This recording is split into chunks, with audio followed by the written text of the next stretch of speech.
एक second sir, बता रही हूँ। भूल गई। चलो, मैंने ये कहा था work done bye sir friction force in a circular work path. Done, yes sir.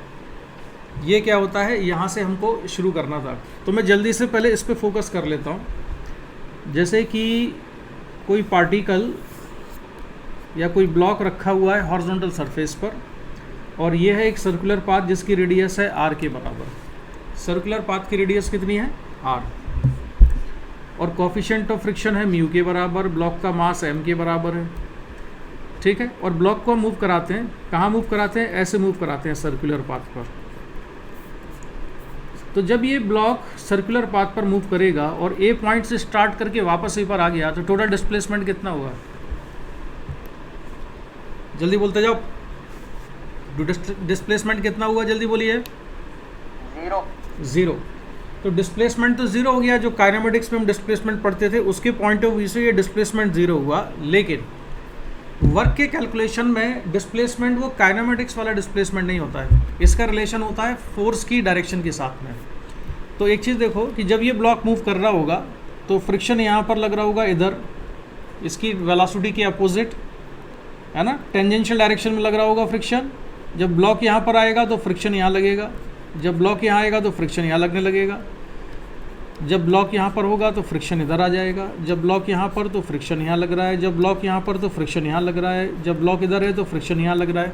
कहने का मतलब ये है कि फ्रिक्शन हमेशा वेलोसिटी के अपोजिट डायरेक्शन में है इस पाथ पर। फ्रिक्शन और वेलोसिटी के बीच में एंगल कैसा है हमेशा, बोलो, 180 degree. 180 degree. Friction is always opposite to the direction of velocity। ठीक है। अच्छा, वेलोसिटी की डायरेक्शन इसमें चेंज हो रही है कि कांस्टेंट है, सर चेंज हो रही है। वेलोसिटी की डायरेक्शन चेंज हो रही है, और फ्रिक्शन की डायरेक्शन चेंज हो रही है कि कांस्टेंट है, सर शायद वो भी सर चेंज हो रही है। शायद का मतलब नहीं, कंफर्म बताओ बच्चों, चेंज हो रही है। भाई फ्रिक्शन तो हमेशा वेलोसिटी के अपोजिट डायरेक्शन में है ना। अगर फ्रिक्शन हमेशा वेलोसिटी के अपोजिट डायरेक्शन में है तो वेलोसिटी की डायरेक्शन अगर चेंज हो रही है तो फ्रिक्शन अगर उसको अपने आप को वेलोसिटी के हमेशा अपोजिट डायरेक्शन में रखता है तो उसकी डायरेक्शन भी चेंज हो रही होगी, है कि नहीं। Yes sir. तो फ्रिक्शन और वेलोसिटी के बीच में हमेशा एंगल मेंटेन्ड कितना रहता है, सर 180 डिग्री। 180 डिग्री का एंगल मेंटेन्ड रहता है ना। तो ऐसे वाले केस में जिसमें फोर्स अपनी डायरेक्शन चेंज कर रहा हो, यहाँ पे फ्रिक्शन अपनी डायरेक्शन चेंज कर रहा है लगातार, तो वर्क डन जो आएगा फ्रिक्शन का वर्क डन आएगा, वर्क डन बाय फ्रिक्शन होगा इस केस में friction force into actual path length, actual path length, actual path travelled by the body ने जो एक्चुअल पाथ ट्रेवल किया होगा ना, वो एक्चुअल पाथ लेंथ आएगी। और एंगल कितना आएगा, फोर्स और डिस्प्लेसमेंट के बीच का एंगल होगा 180 डिग्री। वेदांती ये बात तुम्हें समझ में नहीं आई, क्यों वेदांती। सर ये जब भी आपने लास्ट लाइन कही है ना, फोर्स और डिस्प्लेसमेंट के बीच में 180 होगा, हाँ, तो ये क्यों हो? क्योंकि फ्रिक्शन हमेशा कैसा बना हुआ है, वेलोसिटी के अपोजिट डायरेक्शन में। तो फोर्स को आप यहाँ फ्रिक्शन मान रहे हो ना। यहाँ पर वेलोसिटी है v, तो फ्रिक्शन इसकी अपोजिट डायरेक्शन में, तो फ्रिक्शन और वेलोसिटी दोनों के बीच में एंगल हमेशा कितना है, 180 डिग्री है। हमेशा 180 डिग्री मेंटेन्ड है। ये समझ में आ रहा है। जैसे यहाँ पर देखो, ये वेलोसिटी इधर है और फ्रिक्शन हमेशा इस तरफ है। Yes sir. अगर मैं टॉप व्यू बनाऊँ, मान लो तुम ऊपर से देख रहे हो, तो ब्लॉक की वेलोसिटी अगर इधर होगी तो फ्रिक्शन लग रहा होगा इधर, ब्लॉक की वेलोसिटी इधर होगी तो फ्रिक्शन आ जाएगा इधर। ये वेलोसिटी, ये फ्रिक्शन, एंगल कितना है हमेशा 180 डिग्री, ये भी 180 डिग्री। ठीक है। तो work done by friction force कितना लिखेंगे हम, फ्रिक्शन फोर्स कितना आएगा यहाँ पर, म्यू एम जी के बराबर। जी। और एक्चुअल पाथ लेंथ कितनी है जो बॉडी ने कवर की, 2 पाई आर, और कॉस 180 होता है -1, तो ये होगा minus mu M G into 2πr। ये है work done by friction in circular path. Circular path में फ्रिक्शन का वर्क डन, कौन से सर्कुलर पाथ में? अगर हॉरिजॉन्टल सर्कल पे ऐसे मूव कर रहा है वो और फ्रिक्शन पार्टिकल पर हमेशा लगा रहता है, तो फ्रिक्शन और वेलोसिटी की डायरेक्शन कैसी है? हमेशा अपोजिट होती है। दोनों के बीच में एंगल कितना बना रहता है? 180 डिग्री।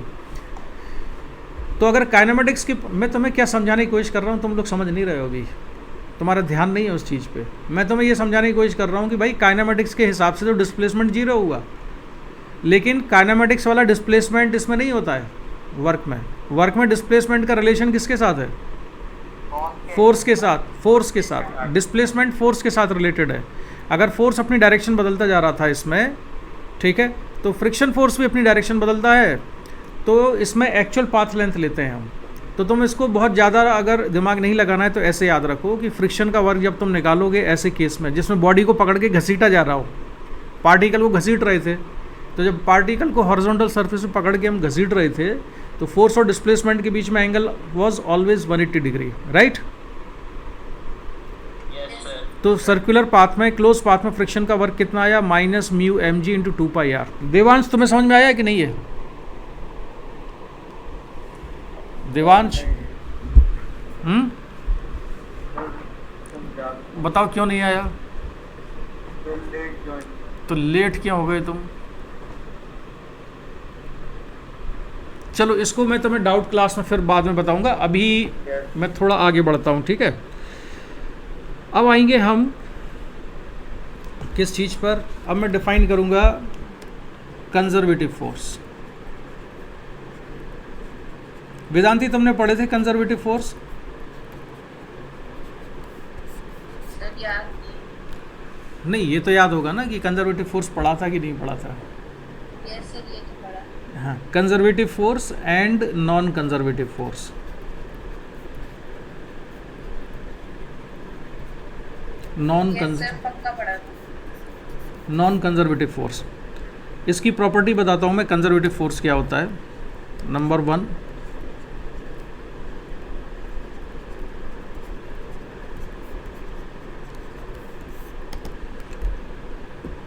मैं एक काम करता हूँ, मैं यहाँ से बोलता हूँ, तुम लिखते जाओ, नोट करो।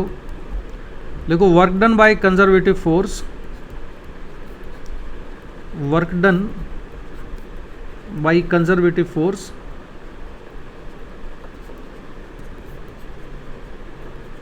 is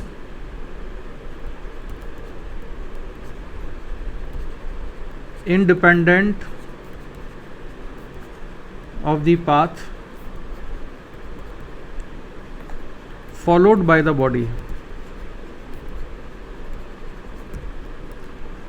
कंजर्वेटिव फोर्स का जो वर्क होता है वो डिपेंड किस पे करता है? केवल वो पाथ पे डिपेंड नहीं करता है। Work done by conservative force is independent of path followed by the body. लिख लिया? Yes sir.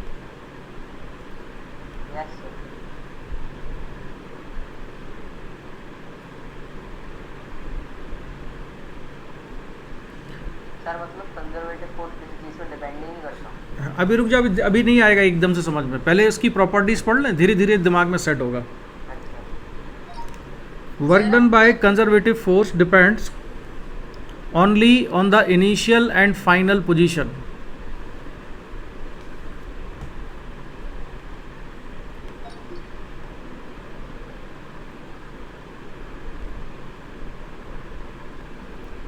तुम लिखते जाओ, ये यहाँ पे थोड़ा थोड़ा सा गड़बड़ आएगा।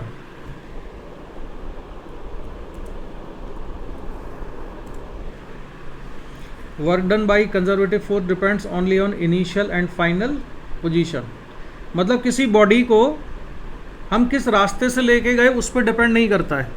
वो डिपेंड किस पे करता है? केवल इनिशियल और फाइनल पोजीशन पर।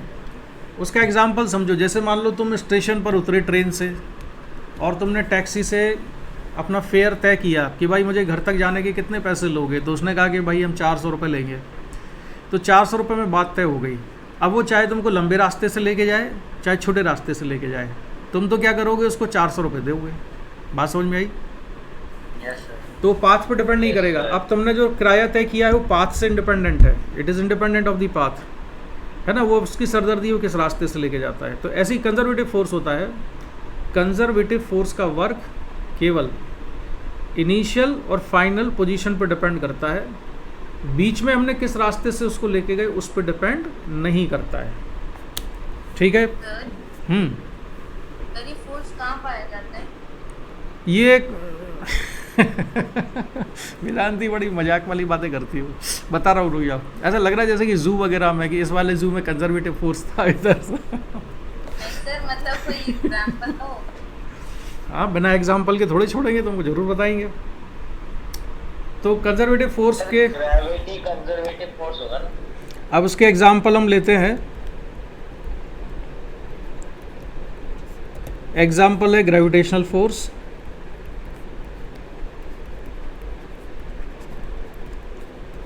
ग्रेविटेशनल फोर्स कंजर्वेटिव होता है, स्प्रिंग फोर्स कंजर्वेटिव होता है। Spring force is conservative. और बताऊं, अभी 12th में पढ़ोगे इलेक्ट्रोस्टैटिक फोर्स। इलेक्ट्रोस्टैटिक फोर्स ये कंजर्वेटिव होता है। अरे इलेक्ट्रोस्टैटिक फोर्स वही होता है ना जो बाल में इसके फेवर के उसको अट्रैक्ट करता है। हाँ, उसको अभी मत डिस्टर्ब करो, अभी तुम बस इतना याद रखो। ज़्यादा डिटेल में अभी हम नहीं जा रहे। डिटेल में क्यों नहीं जा रहे? क्योंकि तुम्हारे स्कूल का ज़्यादा टेंशन है मेरे को। अभी देखो एग्जाम्पल दे रहा हूँ मैं, ग्रेविटेशनल फोर्स कंजर्वेटिव कैसे है। ठीक है, तो हम ऐसे करते हैं, prove that work done. Sir एक चीज पूछनी है बस, अभी इससे रिलेटेड पूछूं फिर? हाँ बोलो। सर जो दूसरे वाले सर हैं तो वो अब अगली क्लास में क्या करवाएंगे? तुम्हारा रिलेटिव ख़त्म हो गया क्या? Yes sir. Yes sir. अच्छा, तो मैं उनको बोलता हूँ तुमको तुम्हारे को नेक्स्ट चैप्टर शुरू करें, फिर वो सर्कुलर मोशन या सर, हम फिर कह रहे थे एक बार, या सेंटर ऑफ मास। सर हम तो कह रहे थे कि पहला वाला जो चैप्टर था यूनिट एंड डायमेंशन, उसका एक बार रिवीजन हो जाता तो। नहीं, ऐसा नहीं, अब रिवीजन ही करते रहेंगे तो फिर आगे कैसे बढ़ेगा? तो बस एक चैप्टर था सर वो तो तुम्हें देखो हमेशा रिवीजन में बाद में कर लेंगे, लेकिन अभी पहले उस पर हमको फोकस करना है।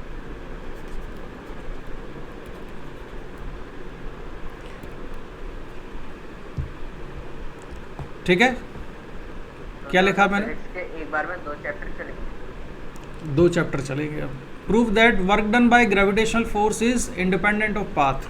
अब मैं ये प्रूव करूँगा, देखते जाना। यहाँ पर ये ग्राउंड है और यहाँ पर एक ब्लॉक रखा है मास m का। इस ब्लॉक को हम ऊपर ले गए, कितनी डिस्टेंस पर ले गए? h डिस्टेंस पर। और ये है पाथ नंबर 1, सीधे ले गए ऊपर उठा के। ठीक है, तो in the first case work done by gravitational force कितना होगा बोलो? Work done by gravitational force कितना हुआ इसमें बताइए? जीरो होगा ना? पूछ रहे हो कि बता रहे हो? सर बता रहा हूँ सर, जीरो। बता कहाँ रहे तुम? तो ऐसे होगा ना, कंफर्म कर रहे हैं। ठीक से बताओ। नहीं सर, होगा सर, जीरो होगा। क्यों, ऑडियंस पोल लिया तुमने? नो सर, मेरा अकॉर्डिंग टू जीरो नहीं होगा। हाँ, कितना आएगा बताओ? mg होगा। चलो, ये मैंने लिख दिया है फॉर्मूला। अब इसमें वैल्यू डाल के बताओ कितना होगा। वर्क का फॉर्मूला होता है dot product of force into displacement, F D into cos theta. इसमें वैल्यूज डालो सारी और फिर बताओ कितना आता है। सर वही होगा सर। अगर तुम में से कोई भी 1 मिनट से पहले बोला तो हम कान खींच देंगे तुम्हारे। 1 मिनट तक पहले आराम से अपने रजिस्टर में उसमें लिखो और फिर बताओ कितना आ रहा है। अभी कोई नहीं बोलना बीच में, 1 मिनट का टाइम लो।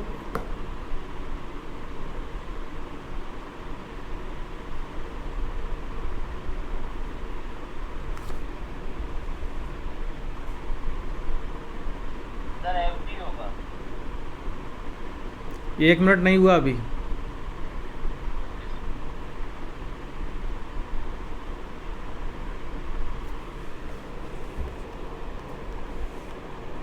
सर नीचे से ऊपर लेके गए इसको। सर बताएं। सर तो नहीं। माइनस एफ पी होगा। A2 देवांश बोलो। सर मेरे हिसाब से तो भी जीरो ही होगा।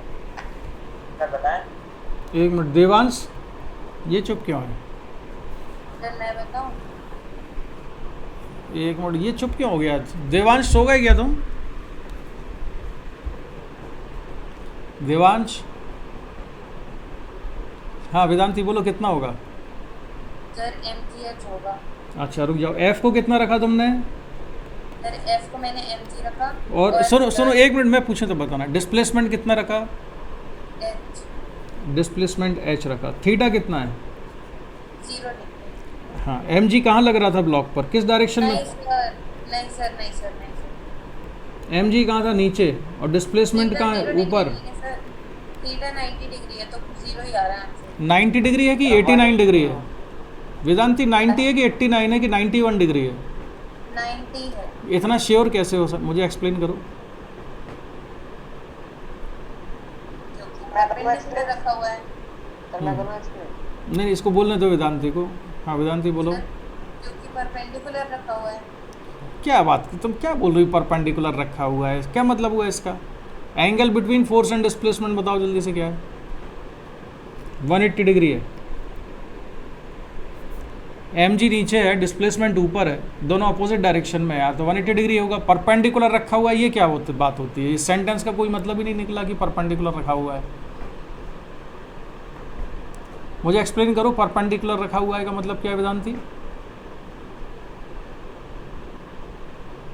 ओ वेदांती जल्दी बोलो।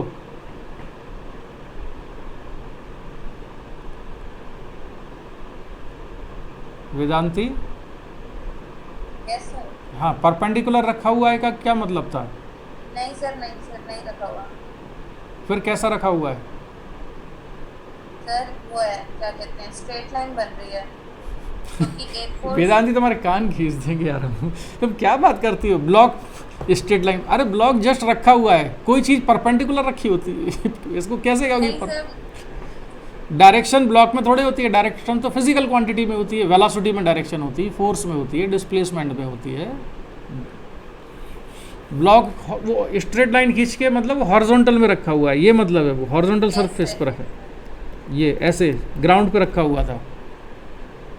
चलो, तो ये बात क्लियर हो गई कि वर्क डन कितना आया? -mgh। सभी को क्लियर है? Yes sir. अच्छा, अब ब्लॉक को हम दूसरी तरह से ले जाते हैं।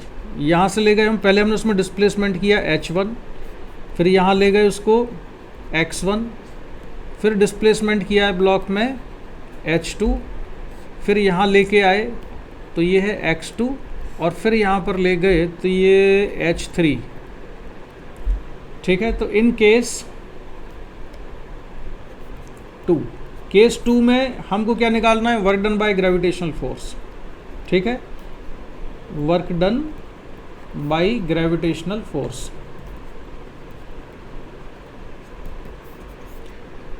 तो यहाँ से कहानी शुरू करते हैं। सबसे पहले उसको हम लेके गए h1 डिस्प्लेसमेंट, तो इसमें कितना वर्क हुआ? देखो पहले हमने क्या किया इसमें बताऊं। ये वाला जो ब्लॉक था इसको पहले हमने डिस्प्लेस किया यहाँ से बस यहाँ तक। कितना डिस्प्लेसमेंट हुआ? h1। तो इसमें वर्क डन कितना आया? Sir minus -mgh1। Very good. इसके बाद डिस्प्लेसमेंट हुआ x1 इधर, तो work done by gravitational force कितना है?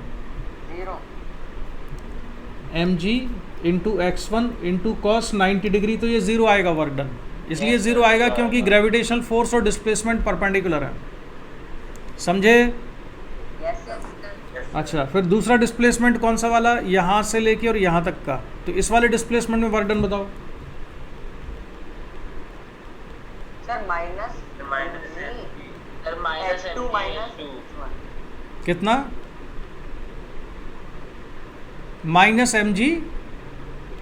h2। ठीक है, तो -mgh2 हो जाएगा। बिल्कुल सही जवाब। तो अब बच्चों ये बताओ कि x2 जब हम इसको इधर ले गए x2, तो इसमें वापस से 0 हो जाएगा। 0 हो जाएगा। Zero। cos 90 और फिर कितना होगा? माइनस mgh3 माइनस mgh3 इसमें कॉमन क्या है? सर माइनस माइनस mg तो H1 प्लस टोटल हाइट हो जाएगी सर तो ये किसके बराबर आ जाएगा? माइनस mgh माइनस mgh, यानी कि वर्डन बाय ग्रेविटेशनल फोर्स पाथ पे डिपेंड नहीं कर रहा, किसी भी रास्ते से ले जाओ वर्डन इक्वल आएगा। समझ गया। क्यों है ऐसा? क्योंकि ये कंजर्वेटिव फोर्स है।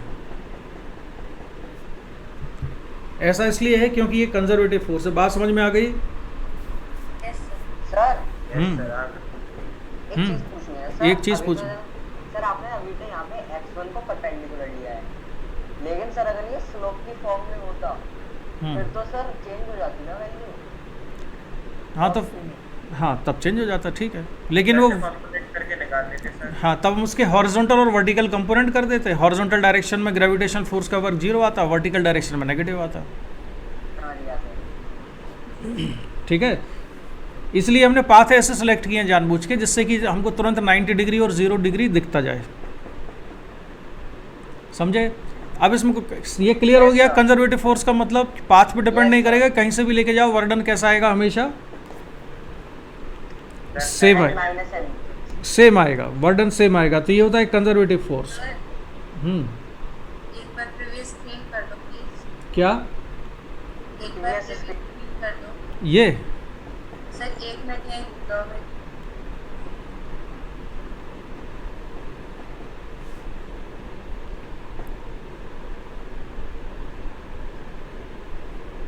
ठीक है, अरे मैं तुमको भेज दूंगा, ये चिंता मत करो। वेदांती यस सर हो गया। ठीक है, मैं तुमको भेज दूंगा, इसका पीडीएफ भेज दूंगा या फिर रिकॉर्डिंग भेज दूंगा मैं, है ना। अच्छा, अब आ जाते हैं हम नॉन कंजर्वेटिव फोर्स पर। तो नॉन कंजर्वेटिव फोर्स कौन से हैं?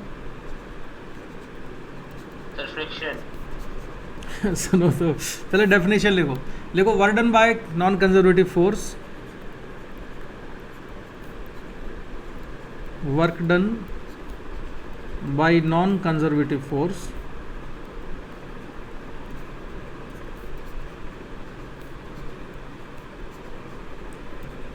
depends on the path followed by the body। Work done जो होता है नॉन कंजर्वेटिव फोर्स का, वो इस बात पे डिपेंड करता है, कि आपने पाथ क्या फॉलो किया था। ठीक है, वो पाथ पे डिपेंड करता है। और कौन कौन से फोर्स होते हैं ऐसे? फ्रिक्शन फोर्स, टेंशन, वही सर जो पिछले चैप्टर में पढ़े हैं। अब तुम ना दो, एक तो तुम रखना फ्रिक्शन, टेंशन को मत लिखो, फ्रिक्शन फोर्स, और एक लिखो विस्कस फोर्स। 12th का फोर्स है क्या? नहीं, ये अभी आगे आएगा। विस्कस फोर्स, जैसे कोई बॉडी जब पानी में चलती है तो पानी की वजह से जो फ्रिक्शन आता है उसको विस्कस फोर्स कहते हैं। पानी की वजह से जो रेजिस्टेंस आएगा, या not only water, in any kind of liquid, if body moves then the resistance offered by the liquid is called viscous force. Even resistance offered by the air also, it is also called viscous force। यानी कि plane और air के बीच में force, rigid bodies के बीच में जो रेजिस्टेंस फोर्स लगता है उसको फ्रिक्शन कहते हैं, और जो रिजिड नहीं होती हैं उनके बीच में लग रहा है उसको हम विस्कस फोर्स कहते हैं। हाँ, फ्लूइड में जब लगेगा उसको हम कहते हैं विस्कस फोर्स। ठीक है, ओके सर।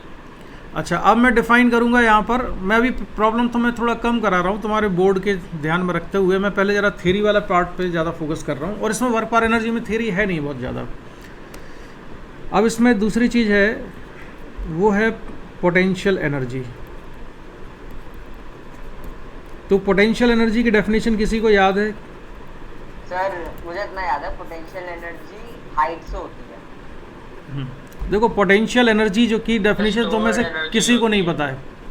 पोटेंशियल एनर्जी की जो डेफिनेशन 9th 10th क्लास में पढ़ते आए हो ना, वो यूजलेस है। उससे पोटेंशियल एनर्जी कैलकुलेट नहीं की जा सकती। ठीक है, उसका कोई मीनिंग नहीं है। एक्चुअल डेफिनेशन तुम आज पढ़ोगे पोटेंशियल एनर्जी की।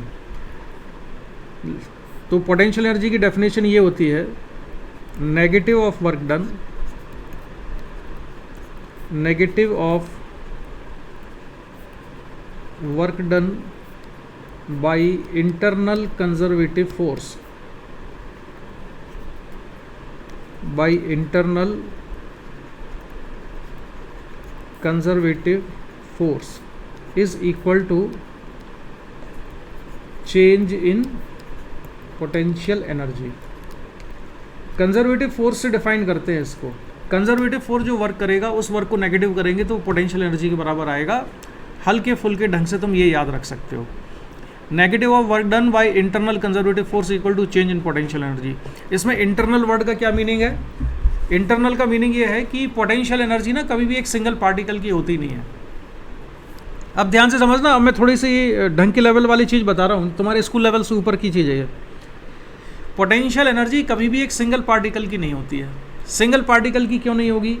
क्योंकि पोटेंशियल एनर्जी डिफाइन करने के लिए हमें क्या चाहिए? हमें वर्क चाहिए। वर्क तब होगा जब फोर्स लगे। अब फोर्स लगने के लिए कम से कम दो बॉडी तो होनी चाहिए जो एक दूसरे पे फोर्स लगाएं। Yes sir. जब वो फोर्स नहीं लगाएगी एक बॉडी दूसरी बॉडी पर तो पोटेंशियल एनर्जी डेवलप ही नहीं होगी। ठीक है? Yes sir. वेदांती को नहीं समझ आया? सर एक बार रिपीट कर दो। मतलब सर ये टू बॉडी का वो है। पोटेंशियल एनर्जी हमेशा सिस्टम ऑफ पार्टिकल्स की होती है। पोटेंशियल एनर्जी हमेशा सिस्टम ऑफ पार्टिकल्स के लिए डिफाइंड होती है। मैं लिख देता हूँ, पोटेंशियल एनर्जी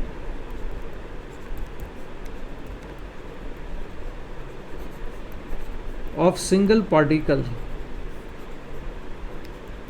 अभी स्कूल वालों से बहस मत करना, अभी मैं जो लिख रहा हूँ इस पर। पोटेंशियल एनर्जी ऑफ, नहीं तो प्रैक्टिकल में मार्क्स नहीं मिलेंगे। वो जो बताते हैं बस तुम उतना ही बताना। Potential energy of single particle is indeterminate. Indeterminate और नॉट डिफाइंड। ठीक है? Potential energy is defined, potential energy is defined for system of particles.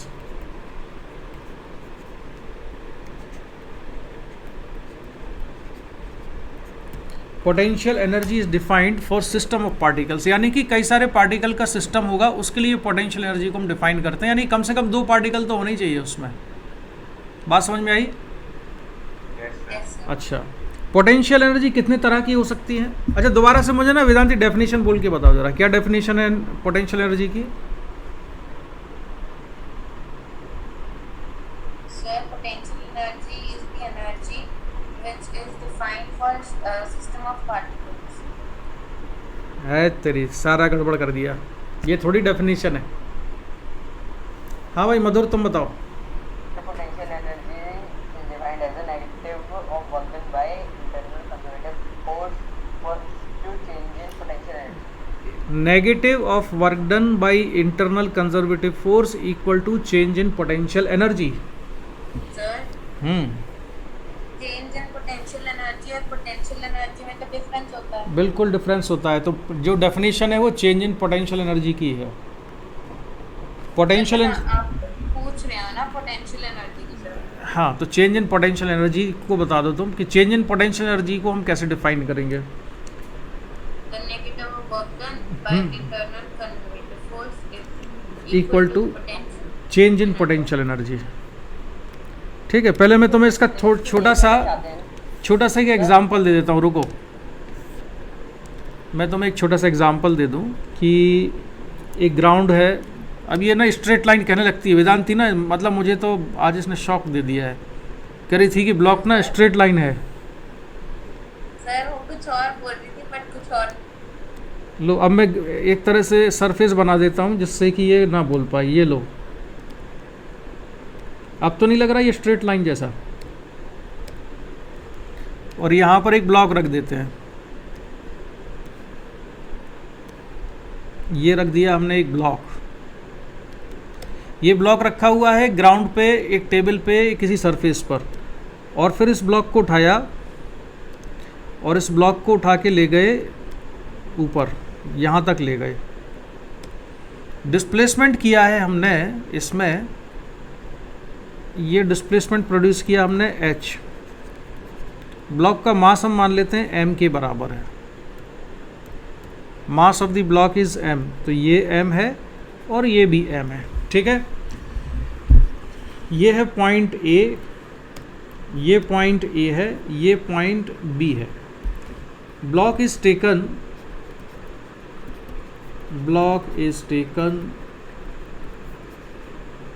From point A to B, इसको A से B तक ले जाते हैं। तो पहले तो मैं निकाल लेता हूँ work done by gravitational force. तो Vedanti work done by gravitational force कितना होगा वेदांती? तो work done by gravitational force आएगा माइनस mgh के बराबर। और पोटेंशियल एनर्जी क्या होती है, वो सॉरी हमने डेफिनेशन क्या पढ़ी है, negative of work done by internal conservative force equal to change in potential energy. तो मान लेता हूँ कि पॉइंट A पर पोटेंशियल एनर्जी है UA और पॉइंट B पर पोटेंशियल एनर्जी है UB। तो change in potential energy equal to negative of work done by gravitational force. ये WmG का मतलब work done by gravitational force. Change in potential energy को हम क्या लिखेंगे, हम लिखेंगे final potential energy minus initial potential energy equal to work done by gravitational force का नेगेटिव, तो माइनस mgh। ये समझ में आया कि नहीं मैंने क्या लिखा? क्यों आपने माइनस mgh के आगे माइनस क्यों लगाया? ये तो मैंने बेटा डेफिनेशन को यूज़ किया मधुर। देख इसमें डेफिनेशन क्या थी, नेगेटिव ऑफ वर्क डन, समझ गया सर। डेफिनेशन क्या थी, negative of work done by internal conservative force equal to change in potential energy, है ना। मैं यहाँ पर फिर लिख देता हूँ कि इसका मतलब ये था कि डेल्टा यू मतलब change in potential energy equal to minus delta W. ये था मैथमेटिकली, मैं इसको ऐसे एक्सप्रेस करूँगा, change in potential energy equal to minus delta W, ठीक है। समझ गया। तो वर्क डन माइनस mgh था, लेकिन हमें वर्क डन को नेगेटिव करना है ना, तो माइनस mgh करेंगे। Okay sir. तो अब ये एक्सप्रेशन बन गया। वेदांती तुम्हारी आवाज़ नहीं आई। सर मैं ये पूछी कि आपने ये change in potential energy equals to minus delta क्या लिखा है, वर्क डन लिखा है?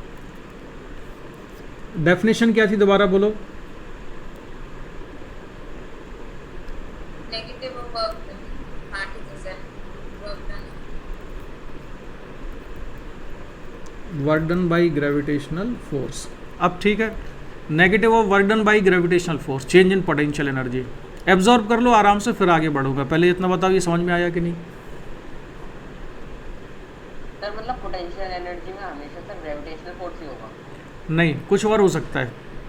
ये बढ़िया सवाल पूछा तुमने। पहले ये वाला बताओ ये समझ में आया कि नहीं? हाँ सर ये तो आ गया। ये मैंने क्या लिखा है, UB minus UA। Sir change in potential energy, in final potential energy minus initial potential energy. अब आते हैं हम, ये जो पोटेंशियल एनर्जी है ना, ग्रेविटेशनल पोटेंशियल एनर्जी, mgh ये बताता है कि ग्रेविटेशनल पोटेंशियल एनर्जी में चेंज कितना होगा, mgh होगा अगर हम A से B जाएं। तो अब ये फार्मूला, इस फार्मूले से हम पोटेंशियल एनर्जी नहीं निकाल सकते, हम इससे पोटेंशियल एनर्जी में चेंज निकाल सकते हैं। Are you getting my point? Yes, sir. We can calculate change in potential energy but not potential energy. Potential energy हम तभी निकाल सकते हैं जब किसी एक पॉइंट पर पोटेंशियल एनर्जी पता हो। बात समझ में आई? किसी एक पॉइंट पर पोटेंशियल एनर्जी पता होगी तब हम पोटेंशियल एनर्जी कैलकुलेट कर पाएंगे दूसरे पॉइंट की, अदरवाइज हम केवल डिफरेंस बता पाएंगे। ये बात समझ में आ गई? आ गई सर। Yes, sir, समझ आ गया। तो अब क्या करते हैं हम, रेफरेंस लेवल डिफाइन करते हैं क्वेश्चन सॉल्व करते समय पोटेंशियल एनर्जी का। कैसे कि suppose ground is taken as reference for gravitational potential energy. Gravitational potential energy के लिए ग्राउंड को मैंने रेफरेंस लेवल ले लिया। इसका मतलब ये हुआ कि मैं पॉइंट A पर पोटेंशियल एनर्जी को कितनी मान रहा हूँ, 0। ये इसका सिलेक्शन हमारे ऊपर डिपेंड करता है, हम किसी भी पॉइंट पर पोटेंशियल एनर्जी को 0 मान सकते हैं। अभी हम क्वेश्चन सॉल्व करेंगे, बाद में तुम्हें और क्लियर होगा। लेकिन रेफरेंस लेवल कहीं पर भी माना जा सकता है। हम चाहें तो बी पर भी 0 मान सकते हैं, हम चाहें तो ए पर भी 0 मान सकते हैं, लेकिन मैं ए पर इसलिए ले रहा हूँ क्योंकि मैक्सिमम केसेस में ना ग्राउंड पर पोटेंशियल एनर्जी को 0 मानते हैं। मैक्सिमम केसेस मतलब स्कूल वाले तुमको यही बताएंगे हमेशा। तो हमने ग्राउंड पर पोटेंशियल एनर्जी को कितना ले लिया, 0। तो बी पॉइंट पर पोटेंशियल एनर्जी कितनी आई, U B minus 0 equal to M G H. तो बी पॉइंट पर पोटेंशियल एनर्जी कितना लिख सकते हैं हम, M G H.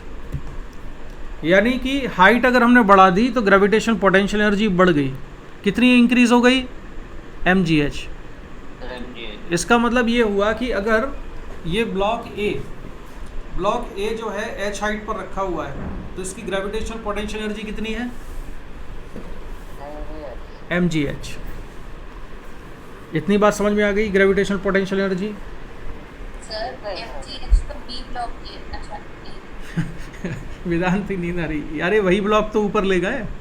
Yes sir.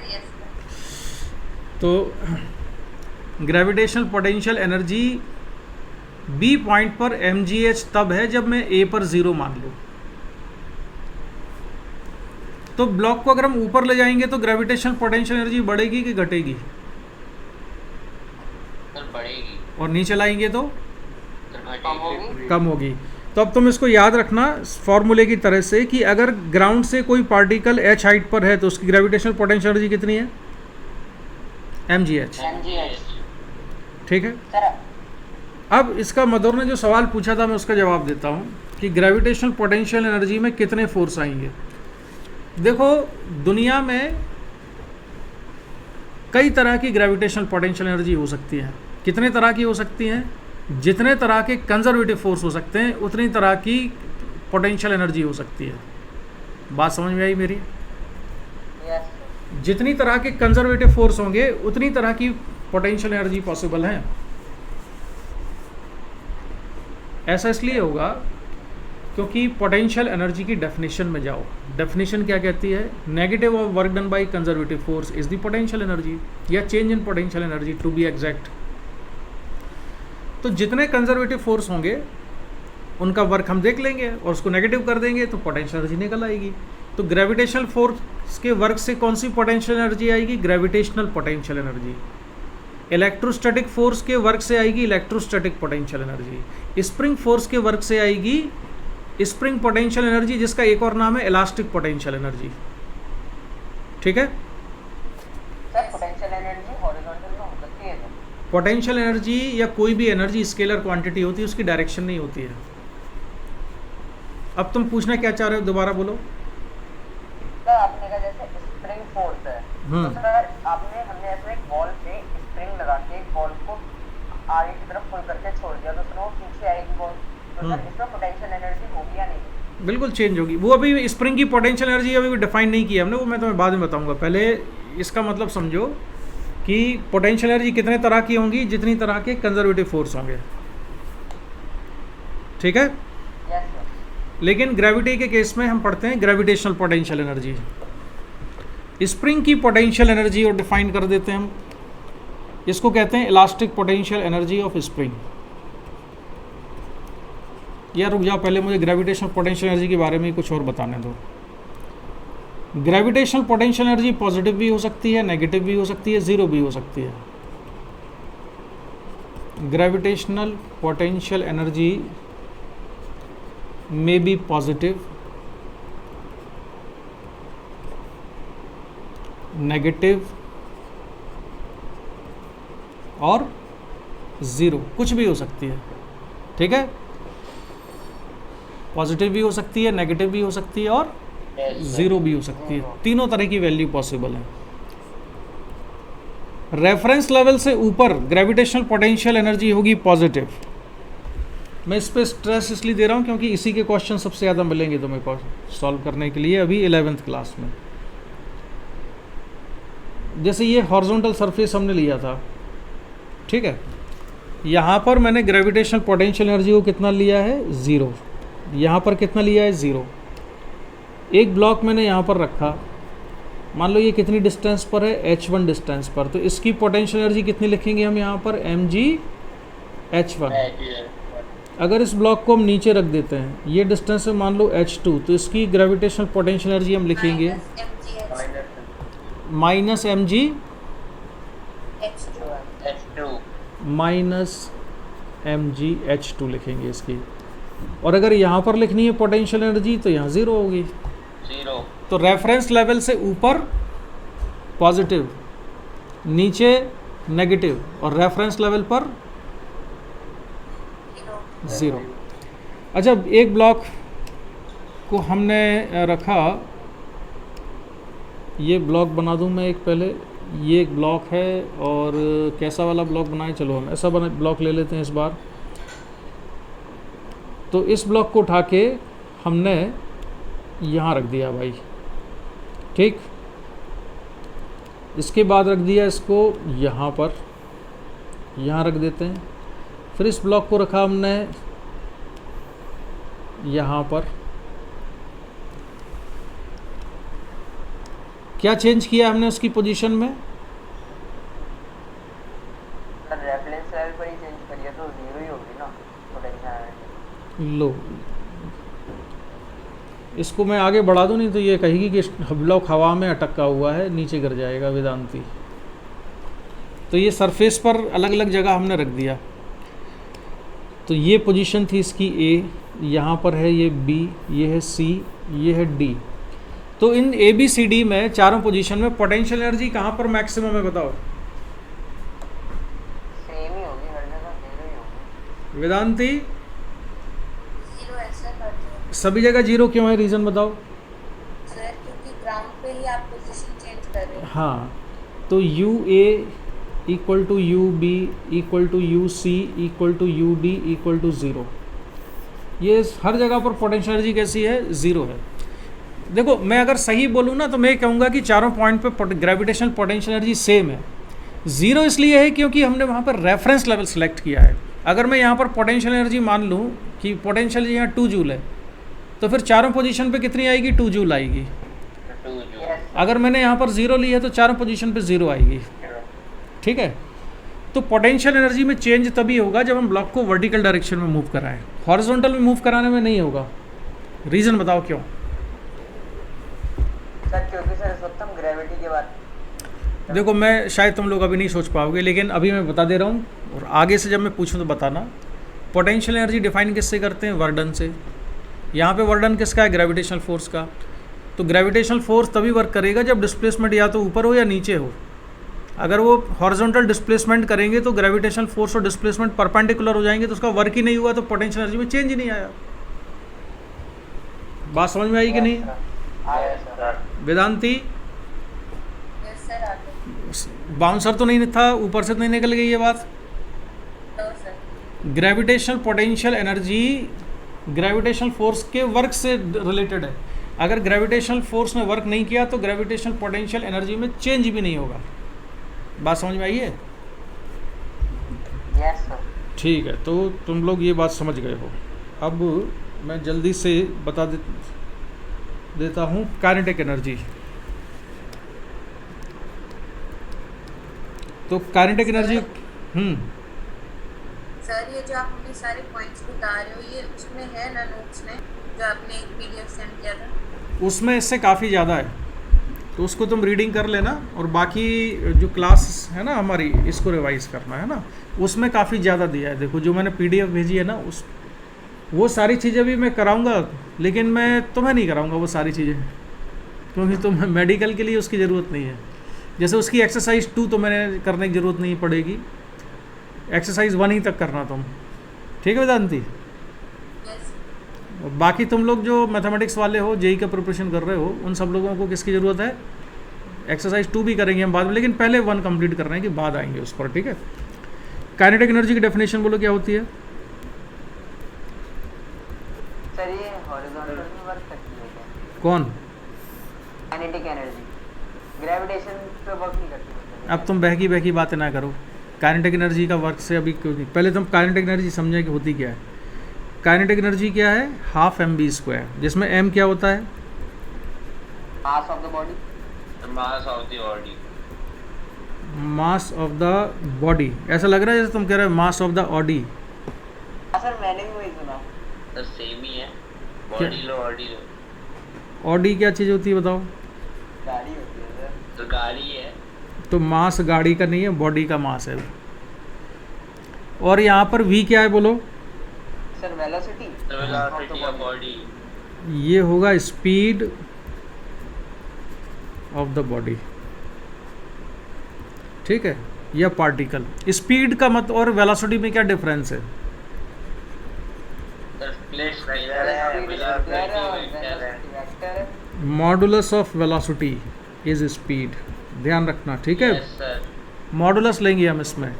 Kinetic energy and potential energy are scalar quantities. कोई भी एनर्जी स्केलर ही होती है यार, ठीक है। काइनेटिक एनर्जी और पोटेंशियल एनर्जी ये सारी क्या होती हैं? स्केलर। इनकी यूनिट बोलो क्या होती है? किस में मेजर करते हैं इनको? Sir joules. जूल में मेजर करते हैं। डायमेंशनल फार्मूला स्कूल के लिए याद कर लेना इसका। यूनिट क्या होती है एनर्जी की? जूल। अब इसको वर्क की भी जूल होती है, जैसे कि फोर्स इनटू डिस्प्लेसमेंट लिखते थे ना। फोर्स को क्या लिख लेते थे हम? Mass into acceleration into displacement. अब हमको अगर डायमेंशनल फार्मूला बनाना हो तो एम, एक्सेलरेशन क्या होता है? मीटर पर सेकंड स्क्वायर, और ये डिस्प्लेसमेंट डी। तो मास के लिए एम हो जाएगा, मीटर के लिए एल हो जाएगा, सेकंड स्क्वायर के लिए टी स्क्वायर हो जाएगा। तो ये बचेगा M L square T minus two. Minus. तो ये वर्क की भी डायमेंशन यही है, काइनेटिक एनर्जी की भी यही है, पोटेंशियल एनर्जी की भी यही है। किसी भी तरह की एनर्जी की डायमेंशन यही है, M L square T minus two. इसका डायमेंशनल फार्मूला हो जाएगा, ठीक है। क्या हुआ? आवाज़ नहीं आई? यस सर, ठीक है, समझ गया। और अब मैं एक स्टेटमेंट लिखवा के आज की क्लास को ख़त्म कर रहा हूँ। और मैं तुम छोटी छोटी क्लास तुम्हारी ना रात को लिया करूँगा ऐसे ही फ्रीक्वेंटली। तो अब एक स्टेटमेंट मैं लिखवा रहा हूँ, सुनो ज़रा। इसका स्टेटमेंट को एक्सप्लेन अभी नहीं करूँगा, इसको बस तुम समझ लेना। इसका एप्लीकेशन बताऊँगा मैं तुम्हें नेक्स्ट क्लास में। लिखो work energy theorem.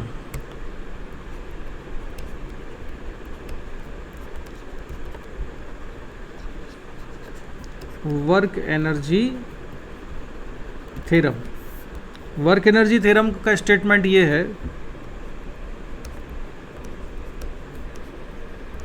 Work done by all the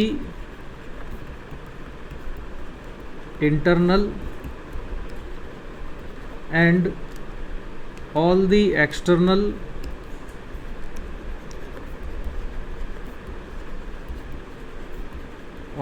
external forces equals to change in kinetic energy। Mathematically इसको हम लिखेंगे समेशन ऑफ वर्क डन, यानी कि जितने भी वर्क थे सारे work equal to final kinetic energy minus initial kinetic energy, या summation of work equal to delta के, चेंज इन काइनेटिक एनर्जी। ये स्टेटमेंट है वर्क एनर्जी थ्योरम का। Work done by all the forces equal to change in kinetic energy. Vedanti बताओ क्या कह रही हो? सर अभी तो कुछ नहीं कह रही, इससे पहले बोल। हाँ, इससे पहले क्या कह रही थी? सर मैं ये बोल रही थी कि ऐसा आप कर सकते हो कि हर दिन मतलब 1 घंटे की रात में ऐसी क्लास ले लो। हाँ, मैं देख हर दिन तो नहीं कर पाऊँगा, नहीं तो तुम लोड नहीं ले पाओगे, दूसरे वाले सर भी तो ले रहे हैं ना क्लास। लेकिन मैं फ्रीक्वेंसी बढ़ा दूंगा इसकी, है ना। अपनी रात को हम लोग है ना एक छोटी सी क्लास कर लिया करेंगे डेली, नहीं तो तुम भूल भी जाते हो पुराना। एक बात पूछी थी, कल सर आप दिन में क्लास ले सकते हैं? नहीं भाई, कल नहीं ले पाएंगे दिन में। कल से पूरे दिन बस एक ही क्लास है। अच्छा एक चीज़ सुनो जल्दी से, पहले मुझे इसका मतलब बताओ ज़रा। वेदांती इसको रीड तो करो ज़रा, क्या लिखा मैंने? Work done by the internal and all the external forces equal to change in kinetic energy. यानी काइनेटिक, इसका मतलब ये हुआ बच्चों कि अगर काइनेटिक एनर्जी में चेंज हुआ है तो वर्क जरूर हुआ होगा, और अगर वर्क हुआ है तो काइनेटिक एनर्जी में चेंज जरूर हुआ होगा। अगर किसी बॉडी की काइनेटिक एनर्जी कांस्टेंट है, इसका मतलब उसमें टोटल वर्क ज़ीरो है। ये बात समझ में आई? यस सर, आ गई। हाँ तो बोल के बताओ। तो मुझे सर एक डाउट आया। सुनो, इसको पहले बोलना था तुझे, ये कह रहा ना। देवे बताओ जरा, जो समझ में आ गया उसको बोलो जरा, उससे जल्दी याद होता है। सर आपने जैसे बताया सर कि चेंज इन काइनेटिक एनर्जी होगा सर जब, तो सर वर्क डन होगा, और सर जब वर्क डन होगा तो sir change in kinetic energy होगा। हाँ, मतलब ये है कि अगर किसी पार्टिकल की काइनेटिक एनर्जी में अगर चेंज हुआ है तभी उस पर वर्क हुआ होगा, अदरवाइज टोटल वर्क कैसा रहा होगा उस पर? ज़ीरो। हाँ मधुर, तुम बताओ क्या पूछ रहे हो? मधुर? हाँ सर, अरे सर वो आपके आवाज़ से मेरा नेट जरा चला गया। हाँ, मैं क्या? ये पूछ रहा था कि अभी आप इससे पहले आपने पोटेंशियल एनर्जी बताया, तो सर पोटेंशियल एनर्जी में ऊपर जा रहे थे, उसमें तो सर काइनेटिक एनर्जी में कोई चेंज हो नहीं रहा था, तो सर फिर उसमें वर्क नहीं हो रहा था। अभी तो उसमें तुम जो है क्या पूछ रहे हो? अगर वो ऊपर जा रहा था तो? सर जैसे आपने ग्रेविटेशनल पोटेंशियल एनर्जी बताया हमें, तो सर उसमें वर्क नहीं हो रहा था, उसमें वर्क तो हो रहा था, लेकिन सर उसमें काइनेटिक एनर्जी में भी चेंज नहीं हो रहा था। काइनेटिक एनर्जी में चेंज हो भी सकता है, नहीं भी हो सकता है। ऐसे सुको बताता हूँ, उसको ब्लॉक को हम कैसे ले गए इस पर डिपेंड करेगा ना। बिल्कुल अगर धीरे धीरे कांस्टेंट स्पीड से ले गए तो काइनेटिक एनर्जी कांस्टेंट है, अगर स्पीड बढ़ाते हुए ले गए हो तो काइनेटिक एनर्जी में चेंज हुआ है। मतलब काइनेटिक एनर्जी अगर कांस्टेंट है फिर तो इस थ्योरम के हिसाब से तो वर्क नहीं होना चाहिए ना। दोबारा बोलो, क्या कह रहे हो? अगर काइनेटिक एनर्जी कांस्टेंट है, कहाँ कांस्टेंट है? उस वाले सर उसमें हम एक केस लेते हैं कि उसमें काइनेटिक एनर्जी हाँ कांस्टेंट सुनो जरा ध्यान से सुनो, इसका स्टेटमेंट क्या लिखा है? Work done by all the forces. जब हम ब्लॉक को ऊपर ले जाते हैं तो उसमें एक ही फोर्स थोड़े लग रहा होता है, कम से कम दो लग रहे होंगे। Yes sir. कौन कौन से लग रहे होंगे? तो ग्रेविटेशनल, दूसरा नॉर्मल। सर मतलब हम जो खींच रहे होंगे, नॉर्मल नहीं, वो अपने आप थोड़े ऊपर चला गया कोई उस सर वो हम जो खींच रहे होंगे। तो सर, कोई हमारा जो फोर्स हाँ, लग रहा है कोई एक फोर्स उसको ऊपर लेके गया है ना, उसने तो वर्क किया है। और यस सर। नहीं आया समझ में? आ गया। देख, जैसे एक ब्लॉक है मेरे पास में, अगर इस ब्लॉक को मैं ऐसे धीरे धीरे ऊपर ले जाऊं तो इस पर दो फोर्स लग रहे थे, एक mg लग रहा था नीचे और एक मेरा फोर्स लग रहा था ऊपर। अगर मैं धीरे धीरे नीचे ले जा रहा हूँ, इसका मतलब है कि जितना mg है उतना ही मैंने लगा रखा है। बात समझ में आ रही है? यस सर, आ रही है। तो mg नीचे लग रहा है और डिस्प्लेसमेंट ऊपर है, तो mg का वर्क नेगेटिव हो गया। Yes sir. मैंने जो फोर्स लगाया वो फोर्स ऊपर है, डिस्प्लेसमेंट भी ऊपर है, तो वर्क कैसा आ गया? पॉजिटिव आ गया। तो टोटल वर्क कितना हो गया? ज़ीरो। तो ये ज़ीरो कब होगा? जब हम इसको कांस्टेंट स्पीड से ले जाएं, धीरे धीरे ले जाएं। क्यों होगा ज़ीरो? क्योंकि कांस्टेंट स्पीड से ये तभी जाएगा जब नीचे वाला फोर्स और ऊपर वाला फोर्स दोनों मैग्नीट्यूड में इक्वल हो। सर अगर दोनों फोर्स मैग्नीट्यूड में इक्वल होंगे फिर तो सर वो ऑब्जेक्ट मूव ही नहीं करेगा। करेगा ना, कांस्टेंट स्पीड से मूव करेगा ना।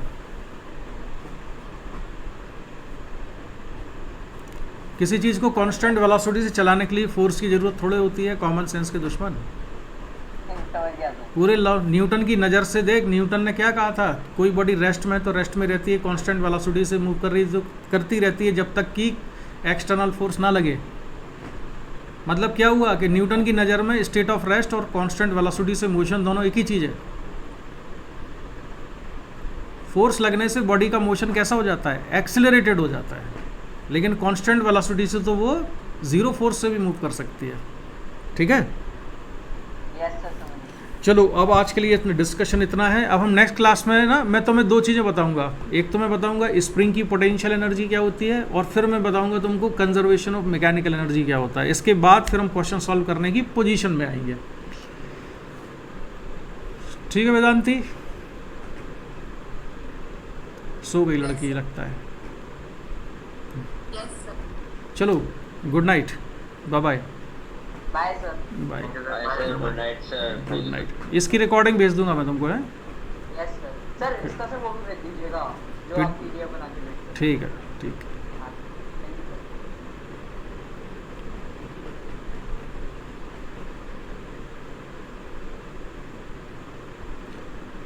सागर किनारे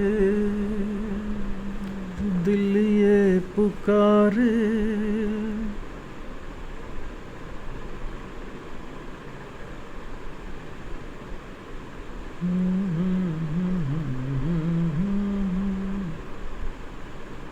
एक से लेके और